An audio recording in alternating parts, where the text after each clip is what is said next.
마지막 제춘 주일 예배 하나님 앞에 올려드리겠습니다.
하나님은 영이시니 예배하는 자가 영과 진리로 예배할지니라. 여호와께 감사하라. 그는 선하시며 그 인자하심이 영원하심이로다. 아멘. 할렐루야. 아버지 하나님 감사합니다. 지난 한 주간도 주님의 날개 그들 아래 우리 모두를 지켜주시고 보호하였다가 새로운 한 주를 허락해 주시고 이제 첫날 주님 전에 모여 이렇게 예배드리게 해주시니 진실로 감사합니다. 오늘도 우리의 드려지는 찬양과 기도와 말씀과 힘을 가운데 오직 성삼위일체 하나님께서 영광과 찬송을 거두어주시며 우리에게는 한량없는 은혜와 축복이 많은 복된 시간 되기를 간절히 소원합니다. 항상 주님 앞에 거룩하고 진실하게 살아가려고 하지만 때로 주님 앞에 부끄러운 말과 생각과 행동들이 있음을 고백합니다. 주여 저희들을 불쌍히 여겨 주시옵소서. 주님의 걸어가신 보혈의 능력으로 우리를 깨끗하고 정결하게 해주시며 이제는 구원자 되신 예수 그리스도의 거룩한 성호를 의지하여 죄를 이기는 사람 되게 하여 주시옵소서. 또한 아버지 하나님, 마음에 한 주간 상처와 고통과 어눌함이 있다면 이 시간 예배드리는 가운데 길이요 진리요 생명이신 주의 이름으로 치료되고 회복되는 복된 시간 되게 하여 주시옵소서. 예배의 시정을 온전히 주께 의지하며 예수 그리스도의 이름으로 기원드리옵나이다. 아멘. 찬송가 27장 함께 부르겠습니다.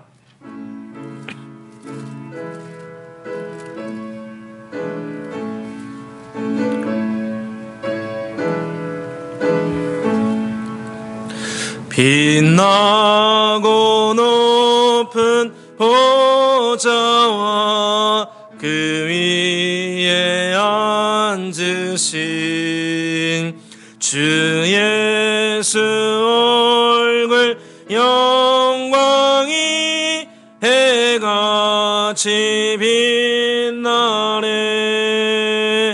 해같이 빛나네. 지극히 높은 위엄과 한없는 자비를 무천사 소리 합하여 늘 찬송 드리네.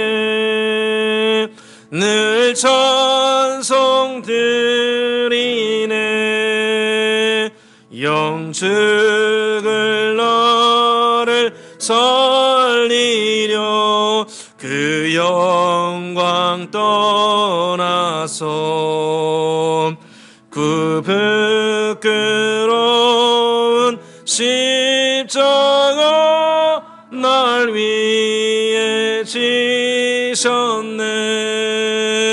날 위해 지셨네. 나 이제 생명이 있음은 주님의 은혜요. 저 사망 권세 이기니 큰 기쁨 넘치네. 큰 기쁨 넘치네.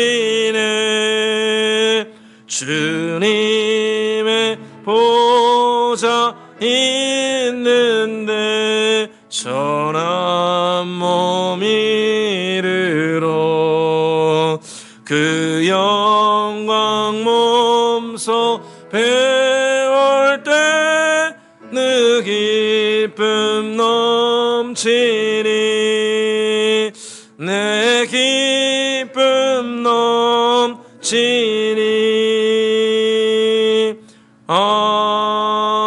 아멘. 교독문 45번 함께 교독하도록 하겠습니다. 내 영혼아 여호와를 송축하라. 내 영혼아 여호와를 송축하며 그의 모든 은택을 잊지 말지어다.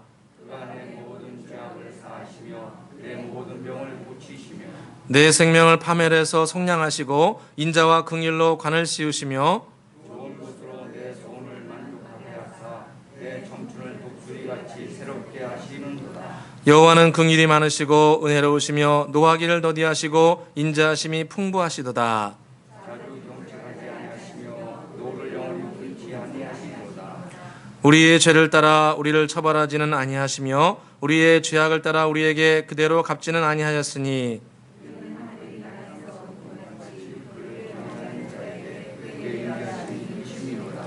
동이 서에서 먼 것 같이 우리의 죄가를 우리에게서 멀리 옮기셨으며 아버지가 자식을 긍휼히 여기는 같이 여호와께서는 자기를 경외하는 자를 긍휼히 여기시나니.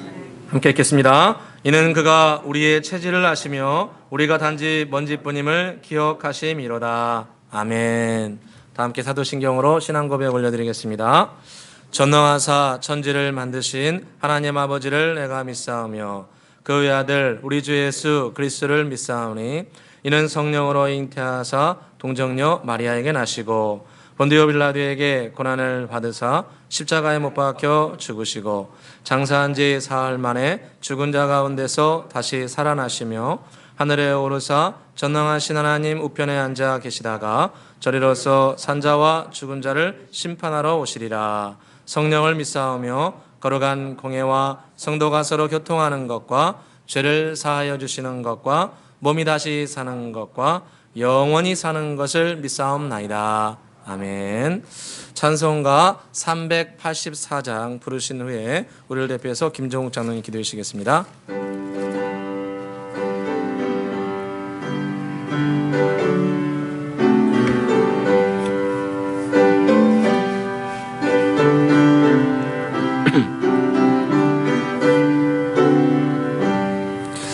나의 갈 길 다가도록 예수 인도하시니 내 주 안에 있는 긍휼 어찌 의심하리요.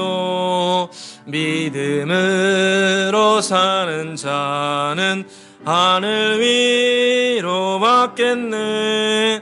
무슨 일을 만나든지 만사 형통하리라.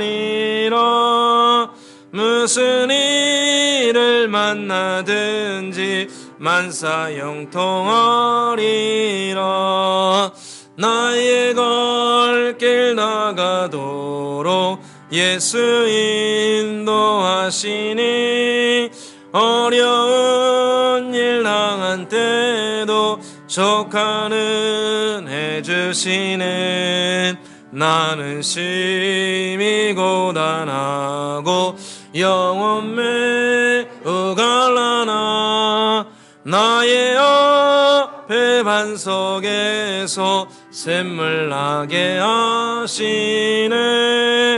나의 앞에 반석에서 샘물 나게 하시네. 나의 갈 길 나가도록 예수 인도하시니 그의 사랑 어찌 큰지 말로 알 수 없도다. 성령 감화 받은 영혼 하늘 날아갈 때에 영영 부를 나의 찬송 예수 인도하셨네. 영영 부를 나의 찬송 예수 인도하셨네. 아멘.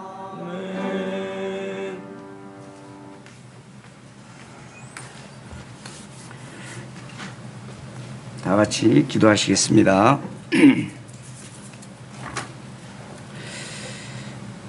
전지전능하신 하나님 아버지, 우리들에게 거룩한 주님의 날을 허락하시고 세상 속에 살던 저희들 주님의 존귀하신 전으로 불러주셔서 예배 자리에 있게 하시니 진심으로 감사드립니다. 이 시간 우리 모두가 주님의 임재하심과 주님의 음성을 듣고 깨닫는 복된 시간 되게 하여 주시옵소서. 부족하고 죄악된 저희들이 드리는 예배지만 하늘문을 여시고 우리의 찬양과 기도를 들으시고 응답의 축복이 임하게 하여 주시옵소서. 이 시간 이곳에 모인 저희들 세상적인 걱정이나 두려움은 예배 중에 모두 사라지게 하시고 한나와 같이 기도에 취할 수 있는 복된 시간이 되게 하여 주시옵소서. 긍휼의 하나님 아버지, 우리의 교만과 독선을 용서하여 주시옵소서. 주님은 우리가 하나 되기를 원하셨건만 저희는 내 주장만을 앞세우며 고집과 아집으로 상대의 생각과 의견을 듣는 것보다 내 생각과 내 뜻만 고집을 부리지 아니하였는가 뒤돌아보며 혹여나 우리가 깨닫지 못하고 그런 모습으로 이웃에게 형제나 자매에게 죄를 범하였다면 이 시간 주님께 다 용서받고 치유되는 은혜의 시간 되게 하여 주시옵소서.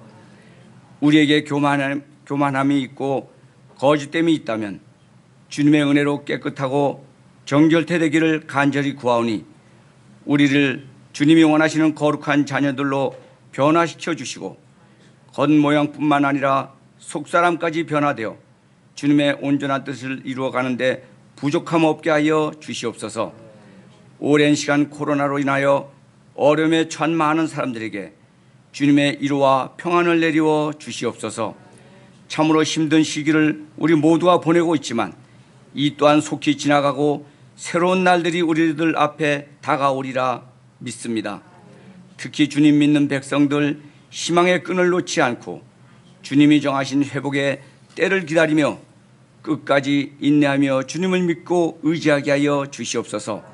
모든 것이 때가 있다 하신 솔로몬의 잠언 말씀과 같이 심을 때가 있으면 뽑을 때가 있고 뿌릴 때가 있으면 거둘 때가 있다고 하듯이 우리들의 삶도 그러하다 생각하며 인내의 시간을 갖고 반드시 주님 예비하신 날을 기다려서 승리하도록 우리 모두를 지켜주시고 도와주시옵소서. 지금 이 시간에도 치유의 주님 의지하여 마음의 소원을 가슴치며 아뢰는 성도님들의 간절한 마음에 울부짖음을 들으시고 속히 응답하여 주시옵소서. 구하라 주실 것이요 찾으라 찾을 것이요 두드리면 하늘문도 열어주시겠다는 주님의 말씀을 이 시간 생각합니다. 그 말씀과 같이 반드시 이루어지리라 우리는 믿습니다. 지금 이 시간에도 원치 않는 육신의 질병으로 날마다 고통 가운데 지내고 계시는 성도님들에게 찾아와 주시고 치유의 손을 아픈 부에 얹어 주셔서 깨끗하게 치료되고 회복되어 그 영광을 주님께 올려드리게 하여 주시옵소서. 물질에 대한 염려로 하루하루를 힘들게 살고 계시는 성도님들에게 아브라함의 재정의 축복을 주시고 하나님께서 우리에게 명령하신 나눔의 은사의 삶을 우리 모두가 살아가게 하여 주시옵소서. 사랑의 하나님 아버지, 이 나라의 모든 교회들이 코로나로 인하여 많은 어려움들을 겪고 있으나 주님께서 은혜의 교회를 축복하시고 더 많은 것으로 채우게 하시니 감사합니다.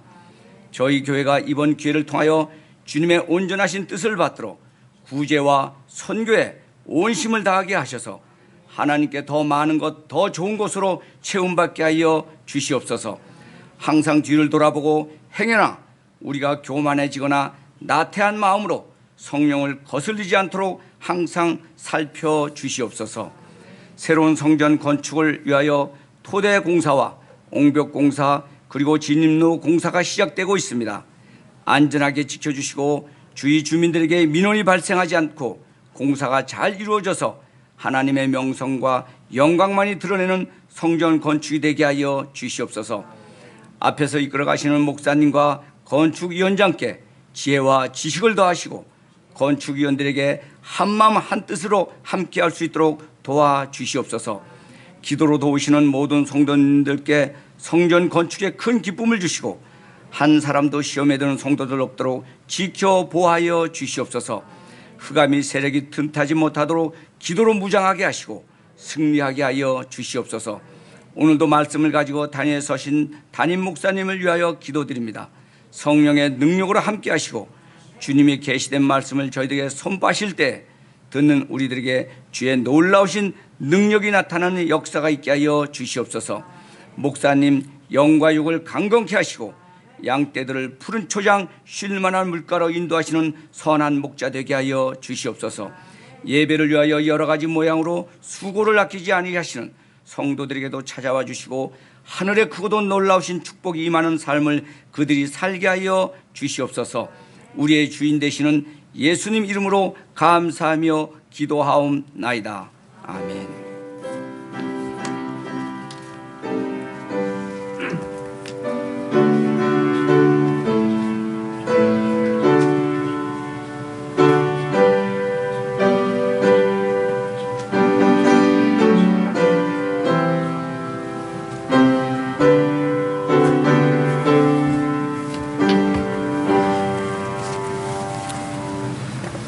오늘 주신 하나님 말씀은 열왕기상 19장 1절에서 8절까지 말씀입니다.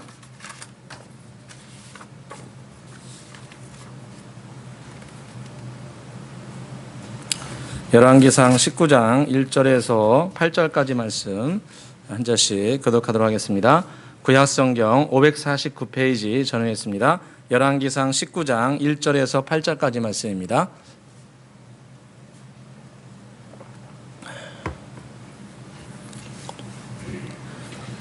열왕기상 19장 1절에서 8절 한 절씩 교독하겠습니다. 제가 먼저 읽겠습니다. 아합이 엘리야가 행한 모든 일과 그가 어떻게 모든 선자를 칼로 죽였는지를 이세벨에게 말하니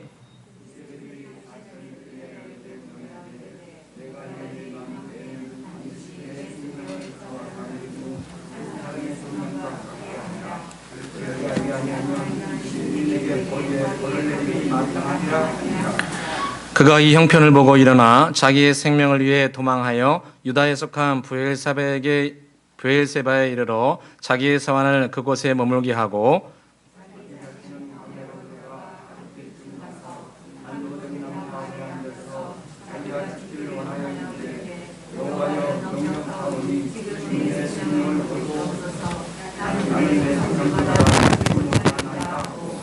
누댓나무 아래에 누워 자더니 천사가 그를 어루만지며 그에게 이르되 일어나서 먹으라 하는지라.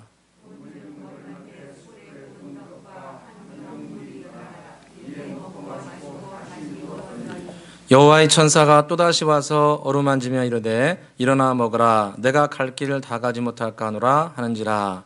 이에 일어나 먹고 마시고 그 음식물의 힘을 의지하여 40주 40야를 가서 하나님의 산 호렙에 이르니라. 아멘. 할렐루야. 6월 마지막 주 주일 대회에 오신 여러분들을 주의 이름으로 축복합니다. 오늘도 우리 드린 예배를 통해서 주님께서 큰 영광 거둬주시고 우리에겐 기쁨과 은혜가 넘치는 귀한 시간 되기를 간절히 소원합니다.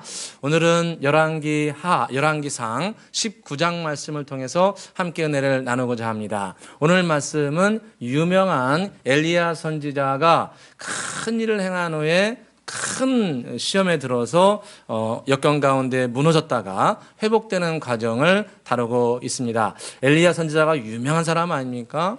북이스라엘이 우상 숭배로 완전히 찌들어 있을 때 혜성처럼 나타나가지고 여호와 하나님의 말씀을 이 아합 왕에게 전합니다. 이 우상 숭배를 가장 많이 하고 이 해외에 있었던 이 바알 신상을 갖다가 이스라엘 국내에 도입해서 또 바알을 섬기는 그 국왕의 딸을 자기의 처로 맞아들인 사람이 이 아합 왕입니다. 그 시대에 여호와 하나님께서 엘리야 선지자를 보내가지고 내가 섬기는 여호와 하나님의 말씀이 아니면 이 땅에 비 한 방울도 내리지 않게 되리라 이렇게 저주를 선포합니다. 그러니까 참 대단한 엄청난 일이죠. 하나님을 섬기는 사람이 자기의 생명을 걸고 이 왕의 파에 가가지고 내가 섬기는 여호와의 말씀에 허락이 없으면은 이 땅에 비가 한 방울도 내리지 않고 이슬도 한 방울 맺히지 않게 될 것이라 이렇게 저주의 말씀을 선포합니다.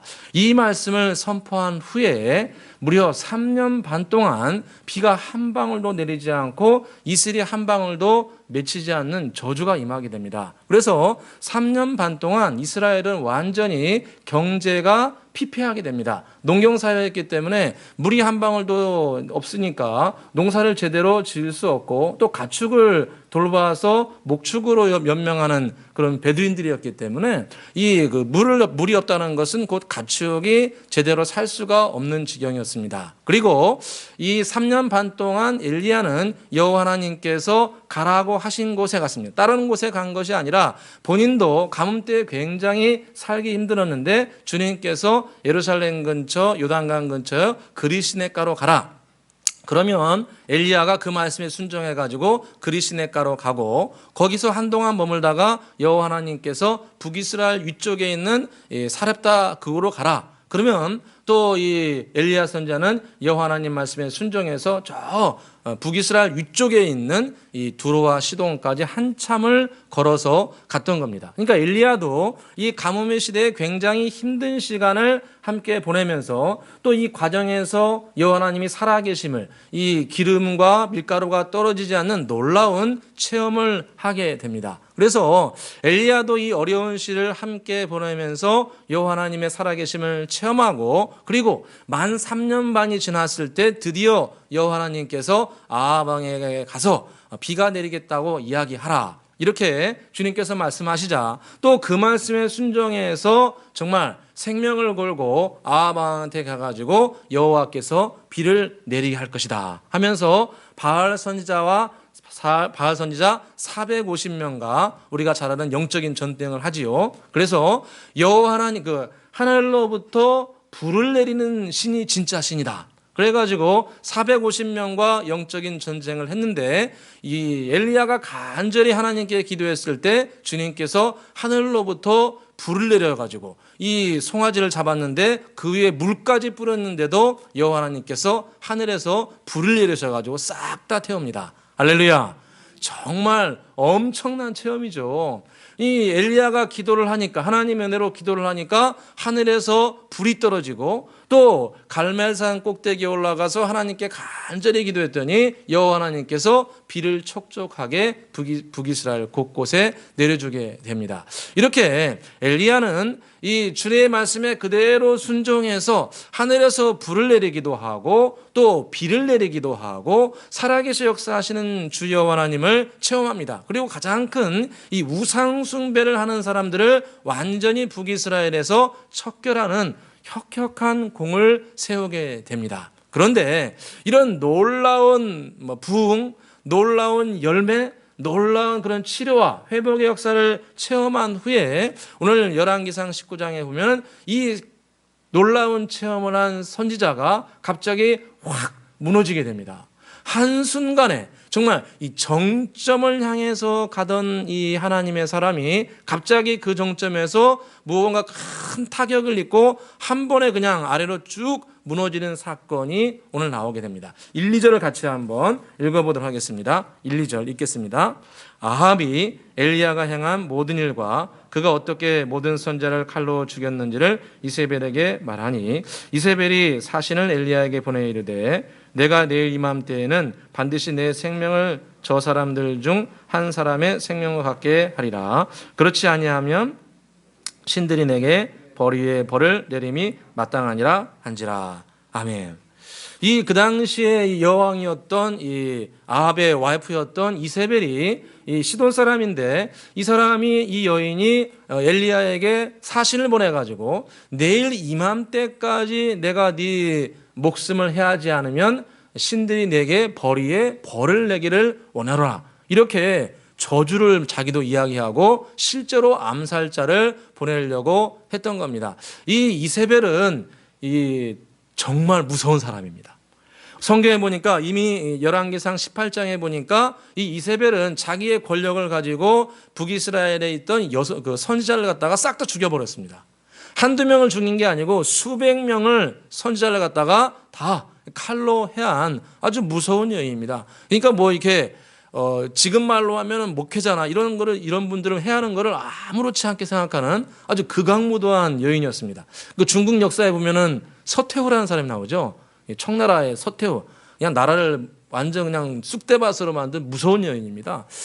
그 여인의 버금가는 사람이 바로 이 이세벨입니다. 그래서 이세벨이 얼마 전에도 수백 명의 선자를 죽인 경험이 있기 때문에 이 이세벨은 엘리야 한 사람 죽이는 것을 아무렇지 않게 생각합니다. 그러니 이 소식을 예전에 들었던 엘리야가 자기도 이제 내일까지 죽을 수 있다는 큰 위협을 받고 엘리야가 여기서 갑자기 확 무너지게 됩니다. 그런데 여기서 엘리야가 이런 이세벨로 말미암아 무너지는 그런 것도 있었지만 또 하나 결정적인 이유 중에 하나는 엘리야는 3년 반의 기근을 통해서 이 아합 왕과 이스라엘 백성들이 여호와 하나님께 돌아올 줄 알았습니다. 우리 같이 한번 다시 한번 1절을 읽어보도록 하겠습니다. 1절 읽겠습니다. 아합이 엘리야가 행한 모든 일과 그가 어떻게 모든 선지자를 칼로 죽였는지를 이세벨에게 말하니. 아멘. 누구한테 이야기했다고 합니까? 이세벨한테.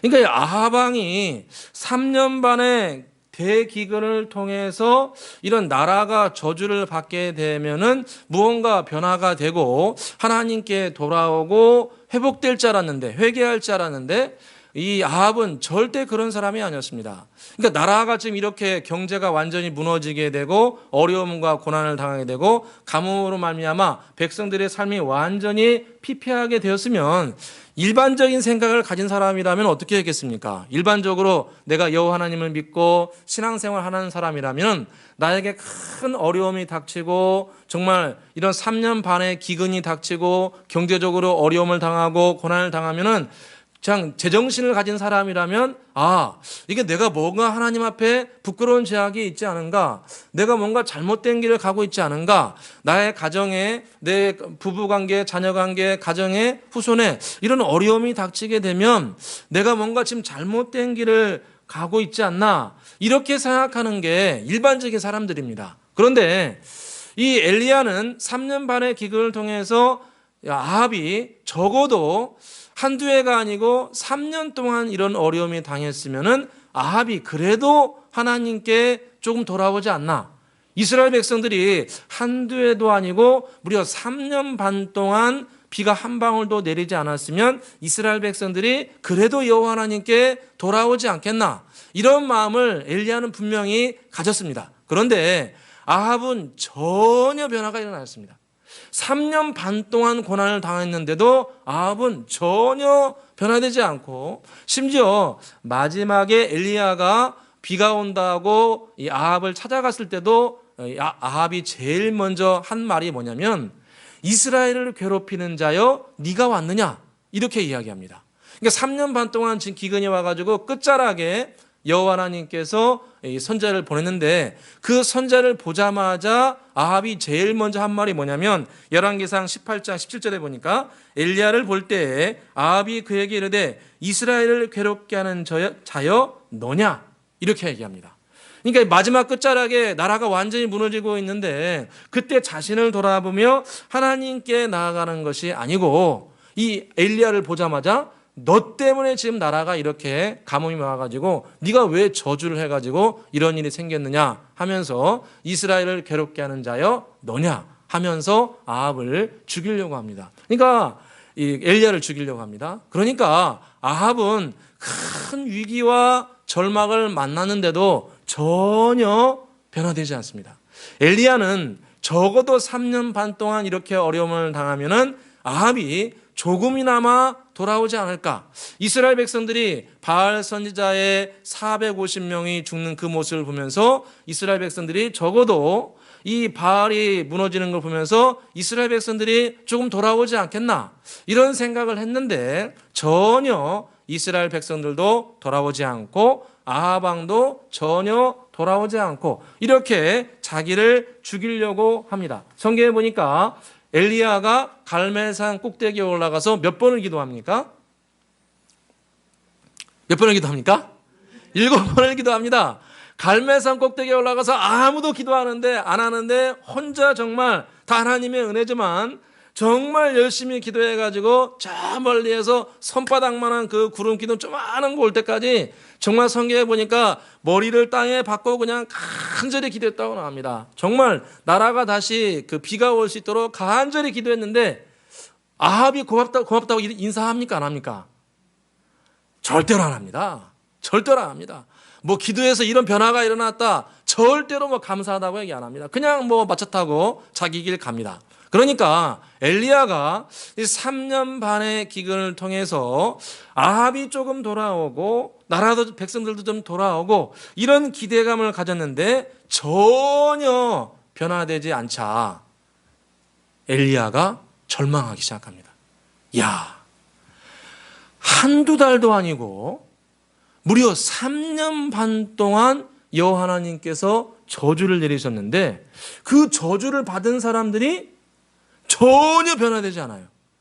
아니, 일반적인 사람이라면, 제정신이 바뀐 사람이라면 3년 반 동안 저주를 받았으면은 적어도 조금이나마 깨닫고 여호와 하나님께 나아오고 조금이라도 변화된 모습을 나타낼 텐데, 야, 이 사람들은 얼마나 두꺼운 사람들인지 나라가 완전히 무너지고 가정이 완전 무너지고 질병이 걸리고 완전 피폐하게 되었는데도 사람들이 전혀 변화가 되지 않자 엘리야가 뭐 이런 것들이 다 있습니까?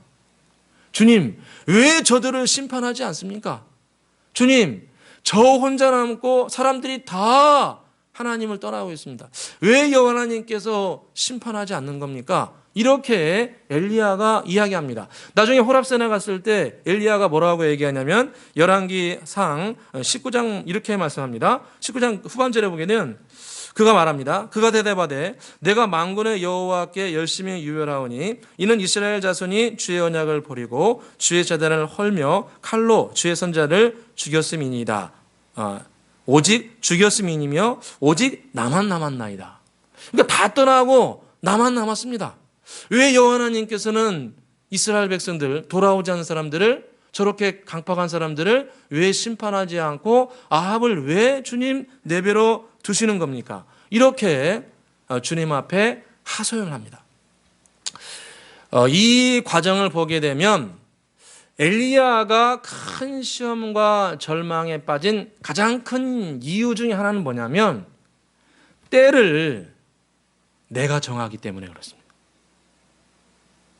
하나님을 잘 섬긴다고 하는 사람들, 하나님의 일을 한다고 하는 사람들, 나름대로 하나님의 뜻을 행한다고 하는 우리가 축복의 때와 저주의 때를 내 마음대로 결정하려는 성향이 우리에게는 있습니다.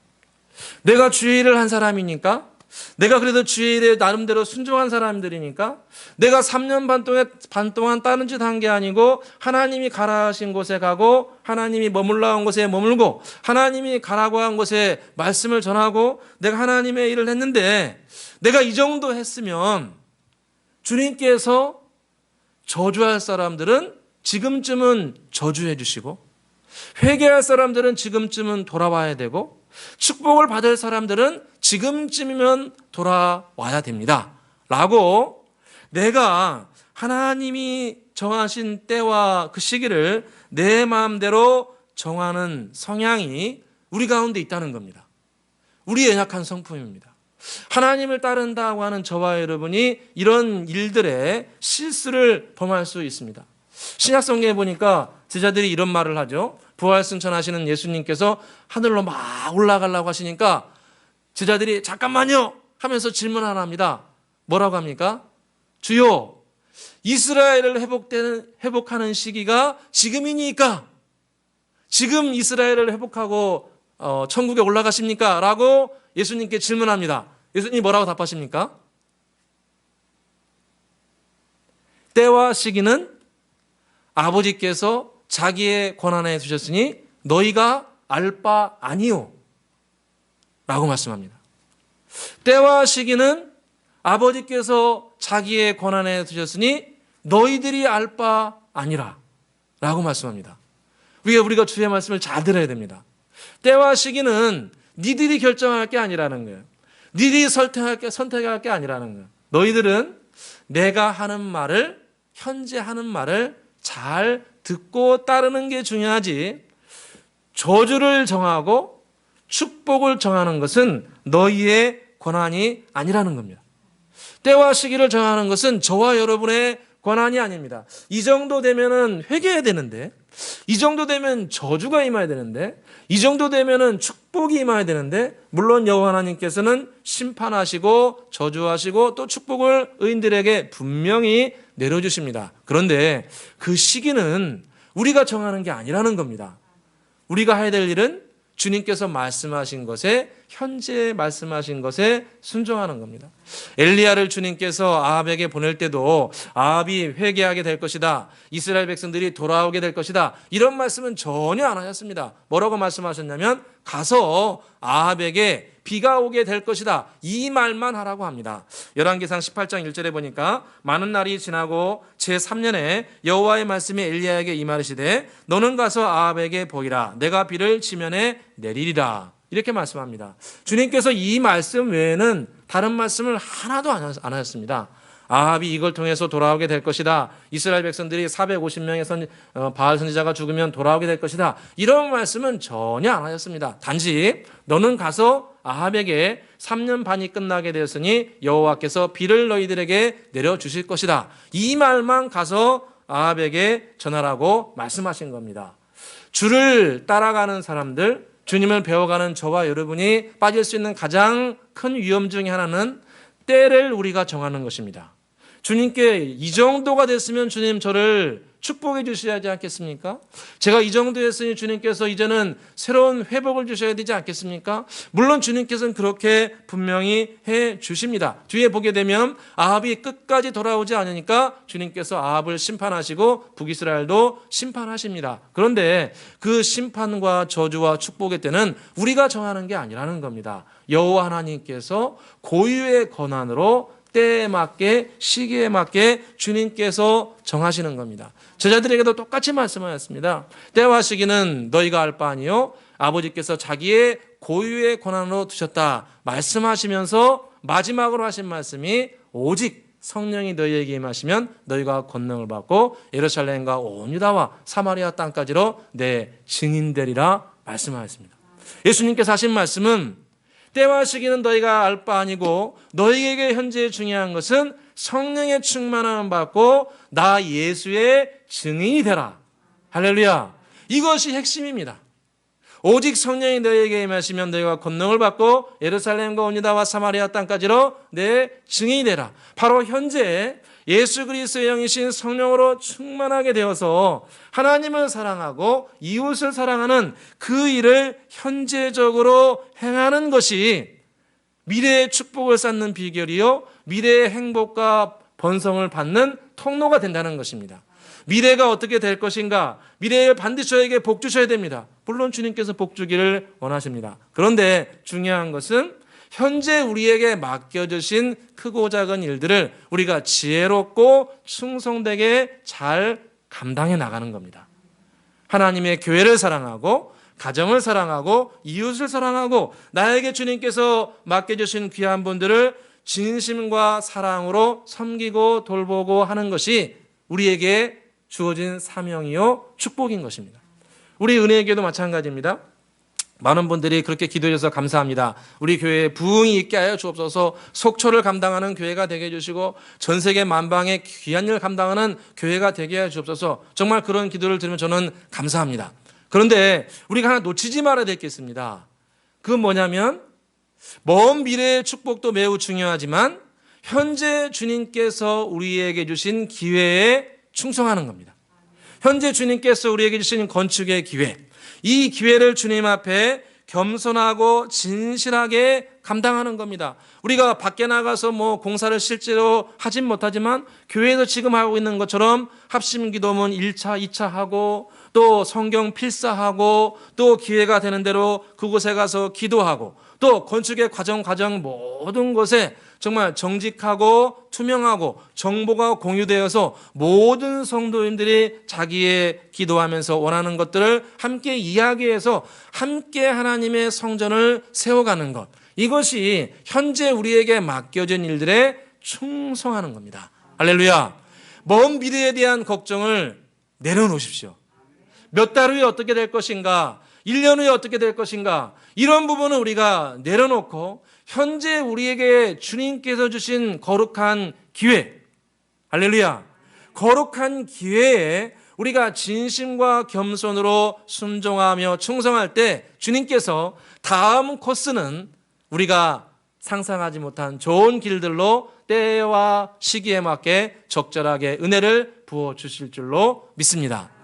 두 번째로 오늘 주님께서 엘리야 선지자를 세워가는 과정을 보게 되면 주님은 위로와 격려를 통해서 낙담한 영혼을 세우시는 것을 볼 수 있습니다. 우리 5절을 같이 한번 읽어보겠습니다. 5절입니다. 로뎀나무 아래에 누워 자더니 천사가 그를 어루만지며 그에게 이르되 일어나서 먹으라 하는지라. 아멘. 엘리야 선지자가 이때는 자기 나름대로 미래를 갖다가 때와 시기를 정하는 실수와 또 하나는 이세벨이라는 큰 정말 세력에 대해서 위축감을 받아가지고 생명을 정말 내려놓을 정도로 멀리 도망갑니다. 이 북이스라엘에 있던 이 선지자가 저 남쪽 끝에 있는 브엘세바까지 도망갑니다. 그러니까 이 엄청나게 큰 위협감을 받고 멀리 도망갑니다. 간 거죠. 그래서 이 멀리 도망가고 거기서 끝나는 것이 아니라 하루길을 더 걸어가 가지고 자기 홀로 남아 가지고 여호와 하나님께 기도한 겁니다. 그래서 그가 말하지요. 우리 4절을 같이 한번 읽어보도록 하겠습니다. 4절입니다. 자기 자신은 광야로 들어가 하루길쯤 가서 한 로뎀나무 아래에 앉아서 자기가 죽기를 원하며 이르되 여호와여 넉넉하오니 지금 내 생명을 거두시옵소서. 나는 내 조상들보다 낫지 못하니이다 하고 아멘. 나를 여호와여 넉넉하오니 지금 내 생명을 거두어 주옵소서.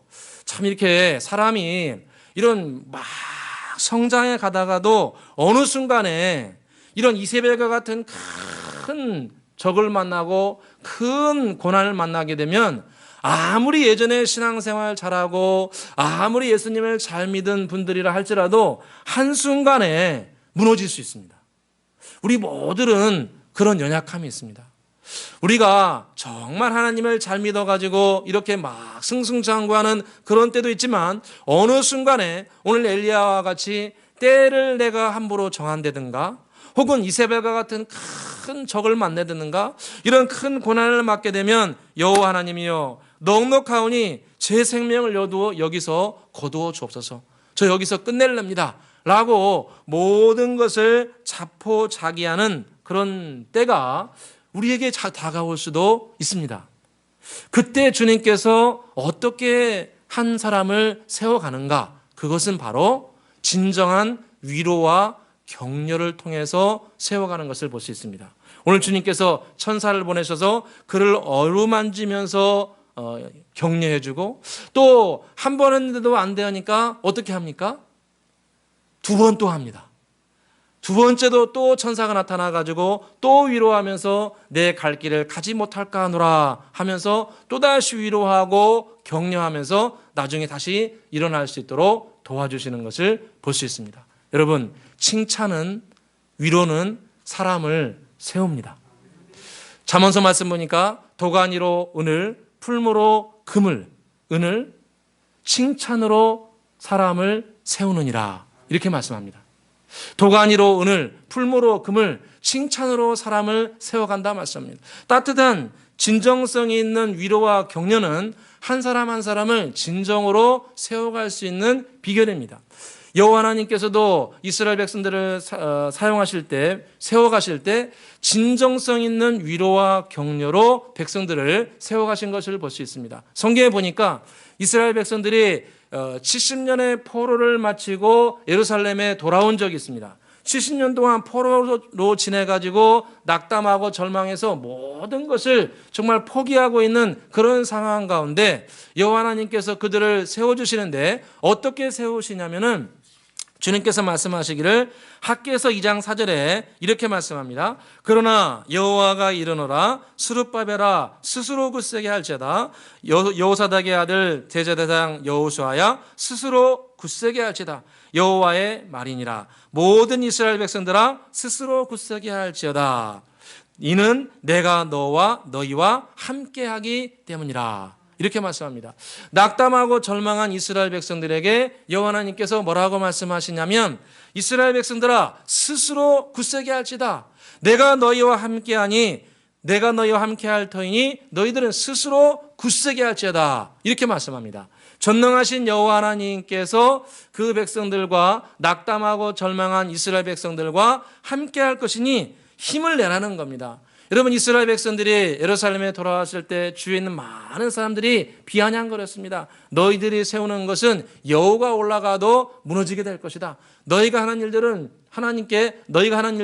왕에게 반역을 꾸민 것이다. 이렇게 비난하고 조롱했습니다. 그런데 그 와중에 여호와 하나님께서 이스라엘 백성들을 세워가는 방법은 뭐였냐면 내가 너희와 함께할 터이니 너희들은 스스로 굳세게 할지어다. 이렇게 말씀합니다. 이스라엘 백성들이 낙담하고 절망해 있을 때 주님께서 이들을 끊임없이 위로하고 격려하심으로 말미암아 이스라엘 백성들을 굳건하게 세우신 것을 볼 수 있습니다. 주님께서 성전 공사를 하는 그들에게 말씀하시죠. 이 성전의 나중 영광이 이전의 솔로몬의 영광보다 더하게 되리라. 정말 힘들고 어렵게 성전을 건축하고 있는데 그들에게 주님께서 위로하신 것이 너희들이 보기에 이렇게 매우 초라한 성전이긴 하지만 이 성전의 영광이 이전의 솔로몬의 영광보다 훨씬 더 크게 될 것이고 너희들이 짓는 이 성전에 내가 평강을 더하여 주리라. 이렇게 말씀합니다. 참 사람들이 70년의 포로 기간을 마치고 나는 참 포로민이야. 나는 정말 가난한 사람이야. 여러분, 사람이 말이 그렇지 한두 해도 아니고 무려 70년 동안 포로로 지냈으면 사람이 희망이 없습니다.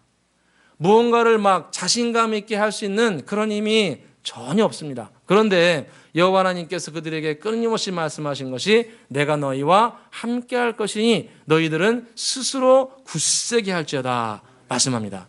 사랑하는 성도 여러분 스스로 굳세게 하십시오. 주위에 사람들이 뭐라고 얘기하고 나는 매우 안 될 것 같고 그런 사건과 상황이 펼쳐진다 할지라도 여호와 하나님께서 나와 함께 계심을 믿고 스스로 굳건하게 세워지시기를 주의 이름으로 축원합니다. 우리가 스스로 굳건하게 세워지지 않으면 우리를 누가 세워주지 않습니다. 여호와 하나님께서 나와 함께 계심을 믿고 굳건하게 세워져서 주님의 주시는 위로와 평강을 체험하시기를 주의 이름으로 축원합니다. 우리는 주님 믿고 따를 때 내 마음대로 때를 정하면 안 됩니다.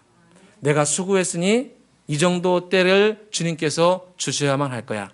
이 정도 때는 이루어 주실 거야. 물론 그렇게 하면 좋지만 주님께서는 그렇지 않고 다른 때에 주실 수도 있습니다. 그때를 우리가 기도하며 감사하고 또 주님께서 나와 함께 계심을 믿고 스스로 굳건하게 세워져서 좋은 열매가 되시기를 주의 이름으로 축원합니다.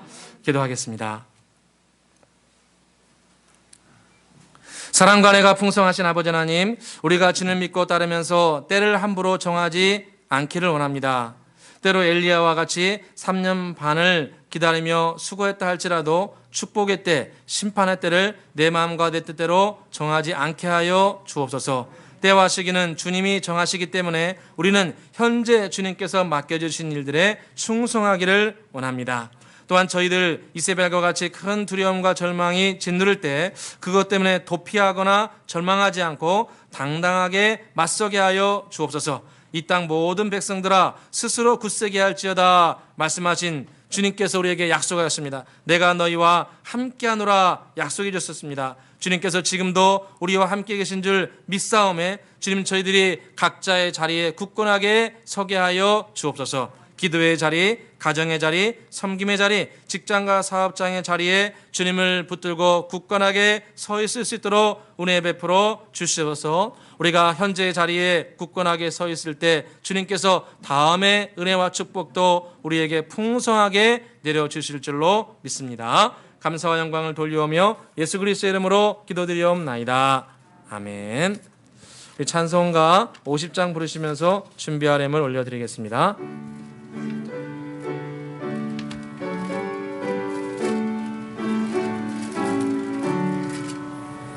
내게 있는 모든 것을 아낌없이 드리네. 사랑하고 의지하며 주만 따라 살리라. 주께 드리네. 사랑하는 그 주 앞에 모두 드리네. 아멘. 주님 앞에 11조 감사, 선교, 건축, 씨앗원금, 또 어린이 예물, 지정예물 하나님 앞에 올려드렸습니다. 기도드리겠습니다. 사랑과 은혜가 풍성하신 아버지 하나님, 지난 이 시간 주님 앞에 함께 모여 예배드리게 해주시니 진실로 감사합니다. 이 시간 주님 앞에 한 주간 받은 은혜, 한 달간 받은 은혜, 또 감사와 소원함을 주님 앞에 올려드립니다. 이 예물 드린 손길, 이 예물이 쓰이는 곳곳마다 주의 영광이 드러나게 해주시고 또 예물 드린 손길 위에 주님의 위로와 평강이 임하기를 간절히 소원합니다. 11조를 드린 손길을 기억하여 주셔서 주님 약속의 말씀에서와 같이 쌓을 것이 없을 정도로 넉넉함과 풍성함을 허락해 주시기를 소원합니다. 감사함을 드린 손길들을 기억하여서 주님 약속의 말씀에서와 같이 그 심령이 물된 동산 마르지 않는 샘물 되게 해주시고 뼈가 견고한 축복이 임하게 하여 주시옵소서. 또 아버지 하나님, 주님 나라 확장을 위해서 선교 건축예물, 또 후손들을 위해서 씨앗예물 올려드립니다. 아버지 하나님 나라 확장을 위해서 예물 드린 손길들을 주님 기억하여서 친히 주님께서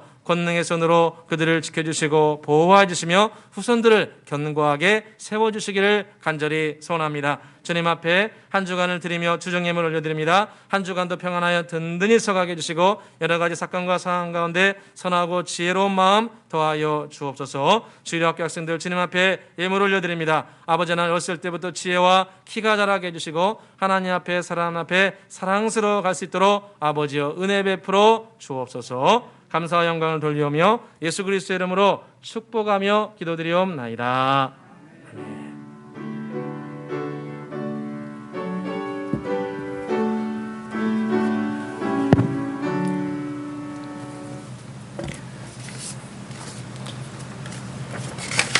광고 말씀 드리겠습니다. 코로나19 관련해서는 계속해서 마스크 착용과 지속적 착성, 체온 측정에 협조해 주시기를 부탁을 드립니다. 다음 주일은 맥주 감사 주일로 드립니다. 우리가 상반기를 돌아보면서 감사의 제목, 또 하반기를 시작하면서 또 소원의 제목을 이렇게 기록해서 다음 주에 교회에 제출해 주시면 함께 기도하도록 하겠습니다. 이렇게 저 주보에 보면은 맥주 감사주일 이렇게 기도 제목이 있습니다. 그래서 뒷면에 보시면 2021년 전반기 감사 제목, 또 2021년 후반기 기도 제목 이렇게 있습니다. 두 군데가 있으니까 이곳에 기록하셔가지고 다음 주에 맥주 감사주일에 함께 제출해 주시기를 부탁을 드립니다. 성전 건축을 위한 합심기도 2차가 다음 주까지 진행이 됩니다. 매일매일 이제 기도하시고 다음 주로 오실 때 총 120번인데 열심히 남은 기간 동안 가능합니다. 그래가지고 열심히 1번에서 11번까지 기도하시고 체크하신 후에 성함 쓰시고 교회에 제출해 주시길 바랍니다. 이 합심기도가 교회를 성전 건축하는데 밑거름이 됩니다. 그래서 꼭 여러분 합심기도에 동참해 주시기 부탁을 드리고요. 계속해서 성경 필사가 진행이 되고 있습니다. 성경 필사가 7월 31일까지 합니다. 그래서 각자 맡으신 부분들을 정성껏 쓰셔서 글자 하나하나가 성전 건축에 도움이 된다. 이런 마음으로 한 글자 한 글자에 정성을 기울여서 써주시기를 부탁을 드립니다. 교우 동정입니다. 이영옥 집사님 가정에서 차녀 김재희 양의 결혼 감사를 하며 교회에 떡을 드렸습니다. 나가시면서 떡을 꼭 받아가시기를 바랍니다. 다 함께 자리에서 일어나서 찬송가 620장 함께 부르시고 예배를 마치도록 하겠습니다.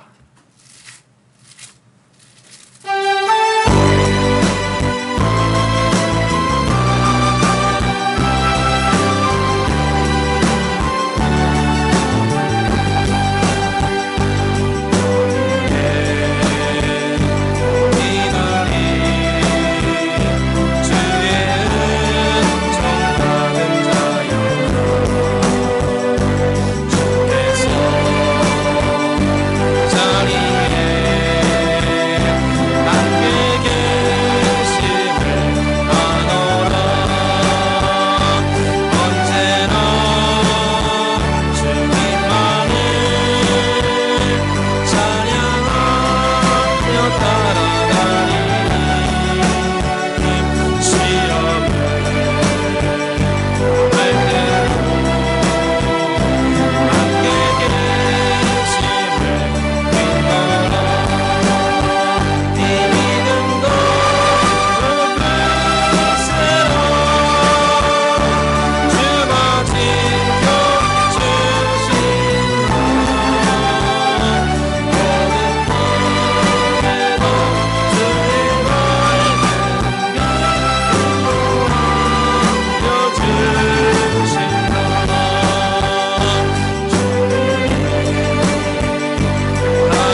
때와 시기는 아버지께서 자기의 권한에 두셨으니 너희가 알 바가 아니요. 이제는 우리 주 예수 그리스도의 크신 은혜와 성부 하나님의 극진하신 사랑과 성령님의 매주 교통 인도하심이 내가 비록 주님 앞에 순종하고 내가 주의 일을 감당했다 할지라도 때와 시기를 정하는 것은 나의 권한이 아니요 오직 여호와 하나님의 고유 권한이심을 마음속에 깊이 인정하며 주님께서 나를 이끌어 가실 때 때로 내가 낭망하고 적망할 때 주님이 주시는 위로와 격려로 다시 한번 굳건하게 일어서며 내 가족과 내 주위에 낭망하고 절망한 사람이 있다 할지라도 그들에게 나도 주님의 은혜로 말미암아 그들을 격려하고 세워서 함께 주의 백성으로 굳건하게 세워지기를 간절히 소원하며 나아가는 이 자리에 계신 모든 주의 백성들과 한 주간의 신앙의 전과 우리 은혜의 교회 성전 건축 과정 가운데 이제부터 영원토록 함께 계실지어다.